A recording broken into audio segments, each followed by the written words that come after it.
Pop music can do this wonderful thing where it can tell you everything about your life. And there's something about music that can kind of hold you. There's actually no culture that shows signs of not having music as a part of its history. Music connects with our memories and it connects with our emotions.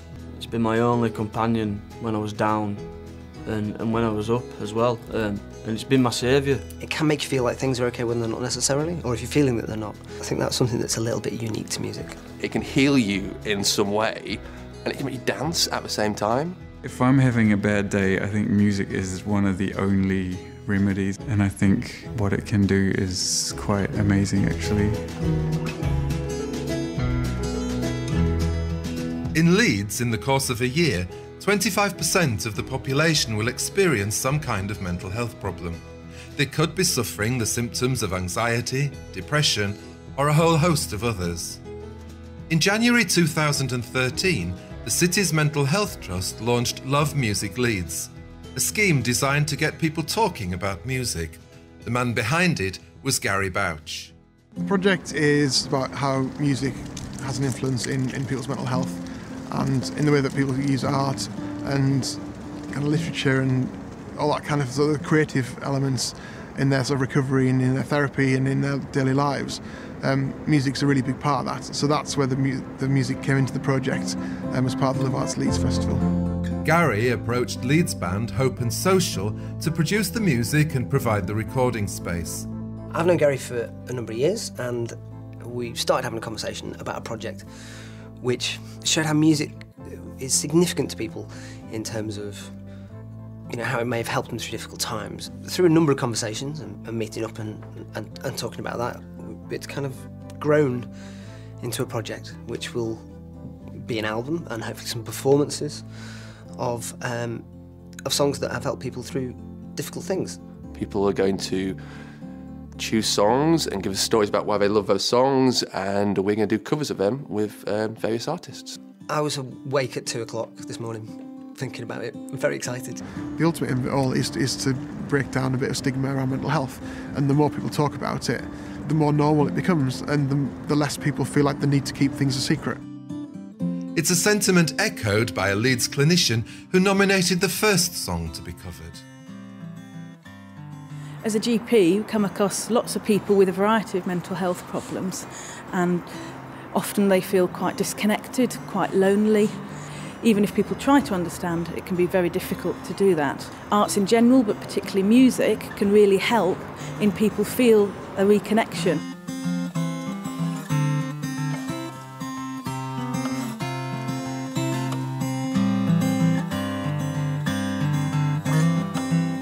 I emailed a suggestion in for a song. The guy in the song, his purpose in life is to save up for a dinghy and go and sail away. For me, the song is all about how meaning in life and purpose actually keeps us on an even keel. We've got a lovely lady singer called Jasmine Kennedy, who's a Leeds artist. My main instrument's guitar and voice, but I play pretty much anything I can fit in my bedroom, really. He's gonna buy a dinghy, gonna call her Dignity. We don't really know what's going to happen. Like, I think she's got an idea in her head, but I think it's going to be really fun. And I'll sail her up the west coast, through villages and towns. I'll be on my holidays, they'll be doing their rounds. It's easy to see Deacon Blue as, you know, as an 80s band, but they did some great songs, and Dignities, I think it's a really good song. They'll say, isn't she pretty, that ship called Dignity.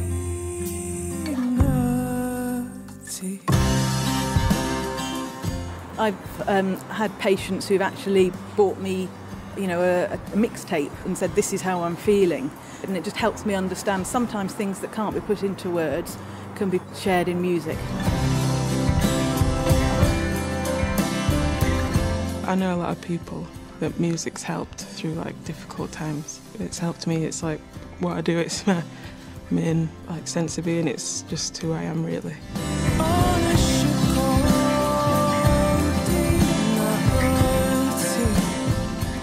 think one of the interesting things about this project is I'm not sure what the project's going to look like in 6 months' time. So that's really exciting. I think it's going to be good.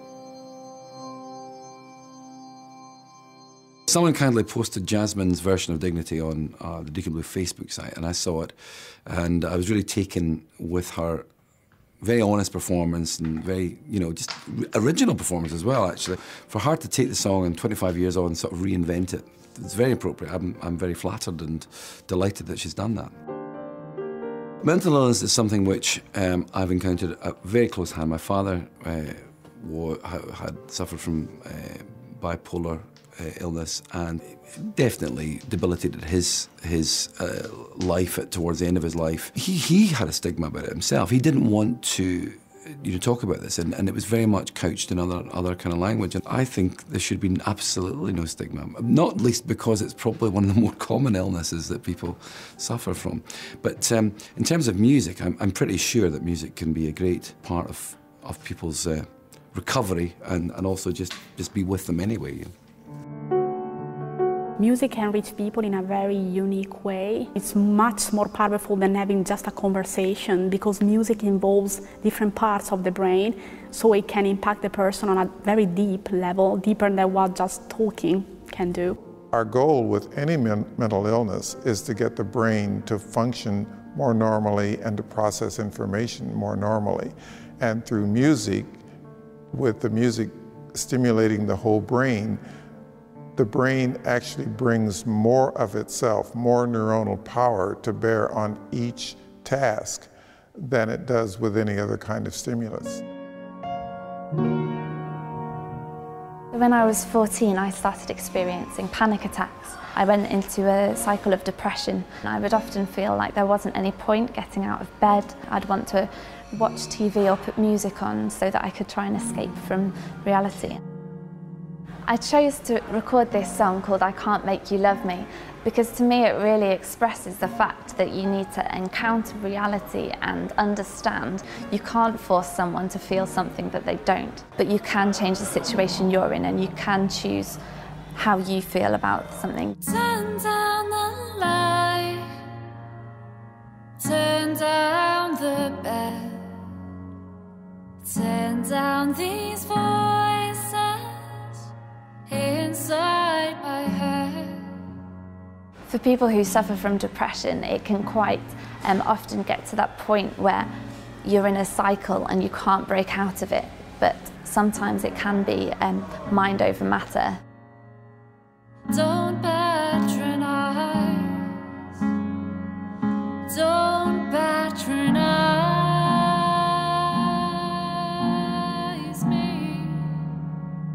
For a person who is depressed, music is sort of like an alternative way for emotional self-expression, which is something that's really crucial because many persons with depression are actually struggling with expressing themselves emotionally. What's great about music actually is that it's a natural way of engaging those systems. Persons who are severely depressed, their reward system is not functioning normally, and for them, for example, music could be one way to trigger the system back into activity. From that on, to actually find some positive experiences that can help you also to focus on other things in life besides music. 'Cause I can't make you love me if you don't.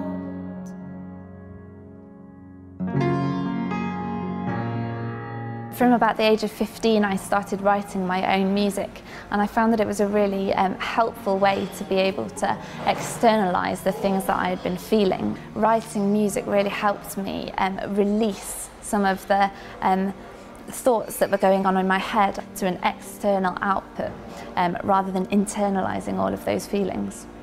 Words can often be intimidating or can be misunderstood. Music is a very gentle and non-threatening way to reach the other person, so I believe that people with depression can be soothed and can be encouraged that music is not there to harm them, but is there to connect with them. Music therapy started to be formalized after the Second World War, which was the time where musicians started to engage in different environments such as hospitals and schools. So after that, there was a recognition of their work and many courses started to open, especially in UK and US. The roots of music and healing, of course, go back to ancient Greece. Pythagoras prescribed music. He prescribed different modes of music to have different effects on the psyche. And then you have, through history, music used to get men to think about war and going to war, and marching. There's actually no culture that shows signs of not having music as a part of its history. The third song to be produced by Ed and Rich was nominated by a student living in Woodhouse. I have had depression probably most of my life since I was 8, on and off, but it didn't really become a problematic thing until I was at university. During my second year, I had to leave. I would dig 1,000 holes to lay next to you. I definitely think university is an extremely triggering time. You might be away from home for the first time, you've lost that support network you had before. The nature of academic work is very isolating, so you are on your own inevitably a lot of the time. It doesn't seem to be any other way. The song I nominated is Machines by Biffy Clyro, because that was one of the songs I was listening to when I was depressed, and one of the lyrics that stands out for me is it says, "I started falling apart, I'm not savouring life, I've forgotten how good it feels to be alive."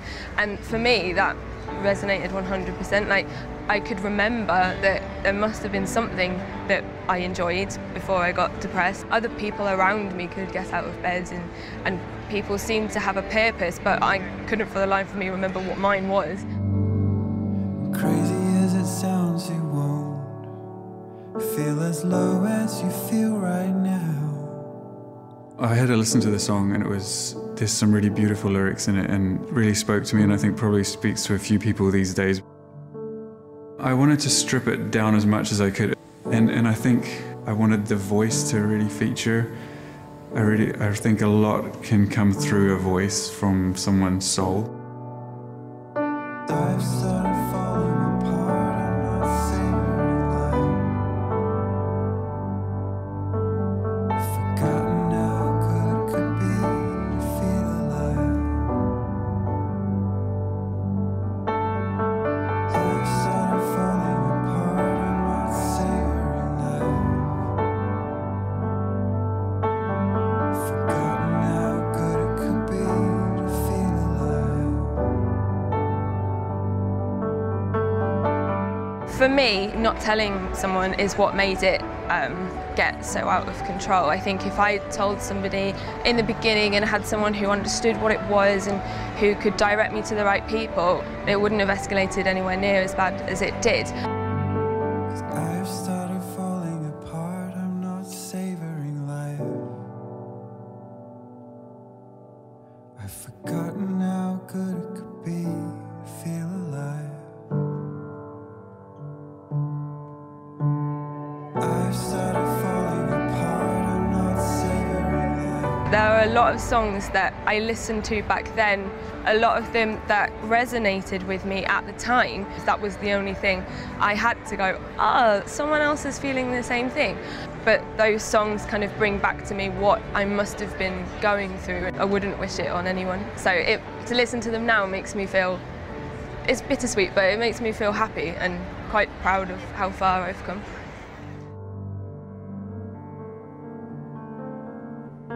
Music connects with our memories and it connects with our emotions. There's actually not a single musical center in our brain there where we could just point a finger and say that, okay, music is there. It's more of a kind of a really extensive network of different brain areas. First of all, you have the perceptual process where you just hear some sounds coming into your ear. Information travels from the ear first to your brainstem, then to the thalamus, and finally to your auditory cortex, which is located at the superior part of the temporal lobes. We'll see that there's activity on top of the brain in the motor cortex which is why we tap our feet, sometimes without even knowing it. We'll also actually see activity in the visual cortex and around the visual cortex, because hearing certain music, especially music that's familiar to us and associated with an event, we will actually remember that event. So for persons who are suffering from depression or anxiety, music can be really beneficial for them. By engaging, for example, the dopamine functions in the brain, cortisol levels in the brain, serotonin functions in the brain, possibly also noradrenaline functions in the brain. So the neurochemical basis of music is really complex, and it's something that's helping in many psychiatric illnesses to improve the overall situation. I absolutely adore all kinds of music. It's not as simple as when you're sad, you listen to sad music or happy music. That's why music's so important. I'm going to be doing a version of Something to Believe In by the Ramones. It's a clever song, like this little pop song about something that we all think about all the time. I'm sure we'll always think about all the way. You know, throughout our entire life, we're going to be thinking, when am I going to find that thing, that something that I'm going to believe in that's going to transform my life? And the Ramones do it in such an obvious and straightforward way, and they're just saying it flat out. They don't play on the heartstrings with the song, but they get the message across, and I really admire the way they've handled it. Something to Believe In by the Ramones is a great song on so many musical and emotional levels. The song's about despair, isn't it? It's about a transformation from despair to hope. It's about, if we're talking in mental health terms, it's about a recovery journey, isn't it? Yeah. It's about getting from here to there.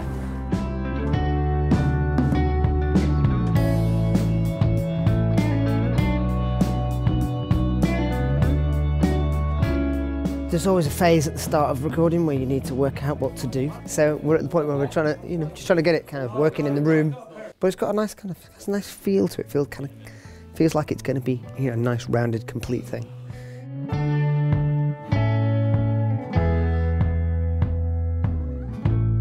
I wish I was someone else. I'm confused, I'm afraid. I hate the loneliness and there's nowhere to run to. Nothing makes any sense, but I still try my hardest. Oh, take my hand. It's always a song that you wouldn't write, because you'd go, that's too simple, I can't just say that. But sometimes they're the best songs, they're the songs people do latch onto. And having the guts to do that is a really, it can be a ballsy move, because you're exposing yourself. And I'm guessing that when the song was written, there was a bit of that, there was a bit of exposure.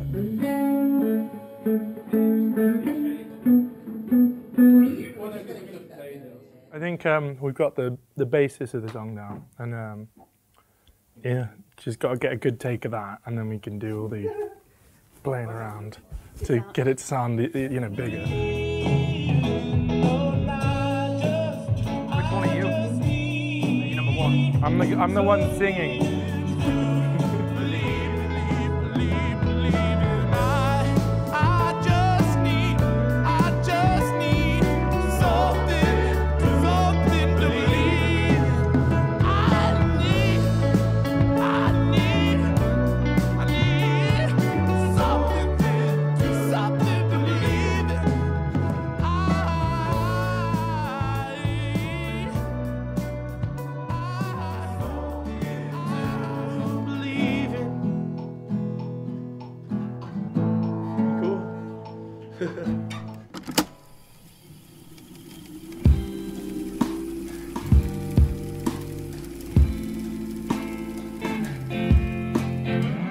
Past and present, music has played a key role in military life.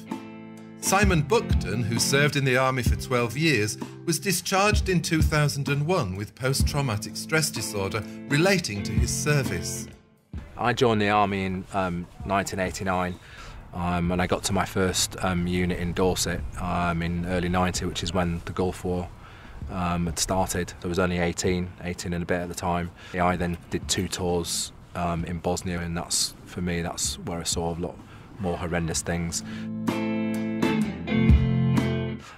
Post-traumatic stress disorder is, we call it a normal reaction to an abnormal situation. There's around 18 symptoms. The worst that people will know is normally flashbacks. Part of mine comes from childhood abuse, and then I've joined the military, and then I've gone to war. If you've had trauma in your background, you become more susceptible at the next trauma. Music for me is quite a large part of my life. There's certain music that I used to have when I was at war in Bosnia, kind of thing. People actually. I used to play this CD, and it was quite. You would come in, and you know you're quite a heightened level kind of thing, and then in that way, music you need to take you down. The song that I nominate is called Titanium, and the reason why I chose it is because it's about being knocked down and continually getting back up all the time.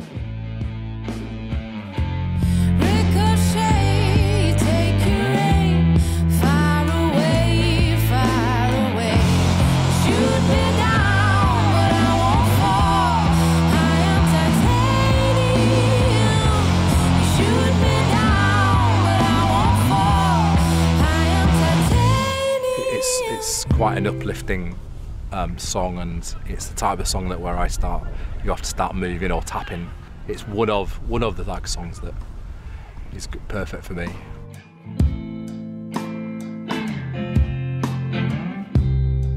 We first got told about the song and the project that Gary was doing through Phil, our manager. He brought a couple of songs to us to choose from, and we all kind of agreed that Titanium would be the most heartfelt one, I think. The feeling that we could get from the words in Titanium and the story that came with it blew us away, really. Ricochet, take your aim, far away, far away. Shoot me down, but I won't fall. I am titanium. Shoot me down, but I won't fall. I am titanium.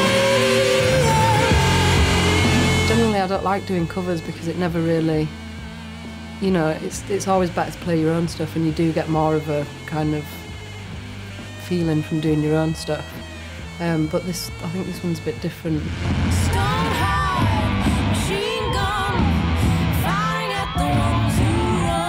can see that it was a really heartfelt song and really strong and quite poignant. I really love the song now. Johnny also suffers symptoms of mental ill health and says music was key to his recovery. I got diagnosed with bipolar about 2 years ago. I couldn't walk, I couldn't make a cup of tea. The physical symptoms for me were the worst things, more than the mental symptoms. I ended up that ill that I ended up in an hospital in Manchester, and that's where I got diagnosed with bipolar. My saviour was music. I can be very productive when I'm manic, if I can get things done, and so it's a double-edged sword. It's like I've learnt to live with it, and I think I'm quite lucky that I've done that.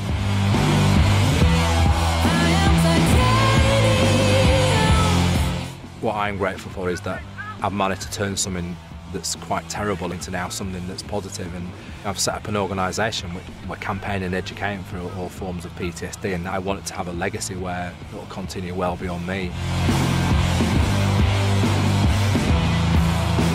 If I speak publicly and I do these type of things, the next generation will be able to speak about it more, and there will be less stigma.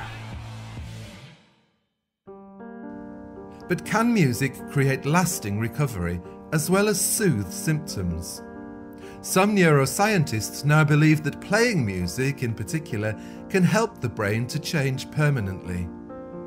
There is a process called neuroplasticity, which really can be defined as the ability of the brain to make new connections between neurons. There are trillions of neurons in the brain, and they make many trillions more connections with each other.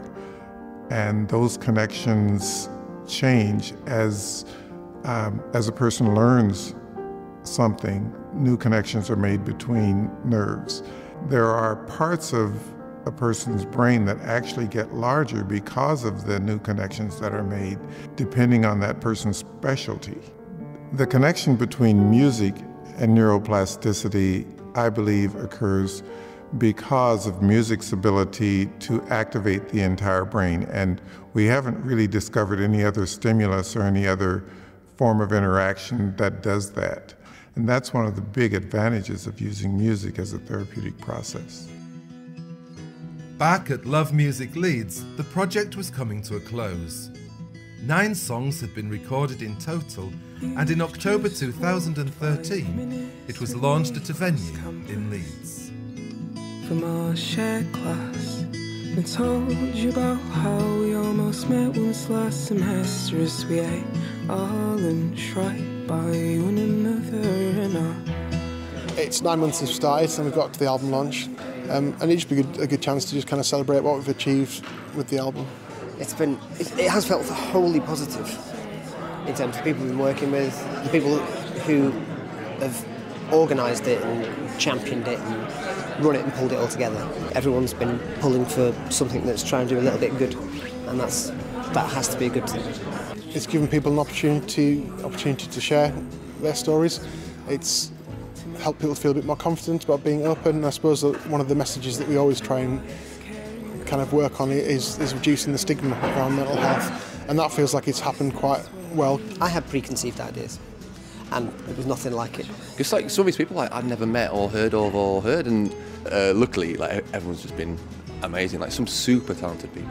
It's been a real honour to contribute to the project. I remember when I got the email from Gary, they were just so excited, and ever since then it's just been amazing to be involved every step of the way, and getting to come and play at the launch tonight. It's just really a nice sort of finale to it almost. We've heard stories from loads of different people about their experience of mental health, and that's been one of the best bits really, is how people have opened up and people have shared their experience of their families as well. It just kind of evolved a little bit, so that's been great. I think the meaning music has in people's lives, I think it is really interesting. You could probably have an interesting little chat about what different songs and different kinds of music mean to people, because there's stuff on there that means a lot to someone, and for a lot of people that's just pop, and you possibly wouldn't expect someone to find a lot of meaning in that and to hold that dear.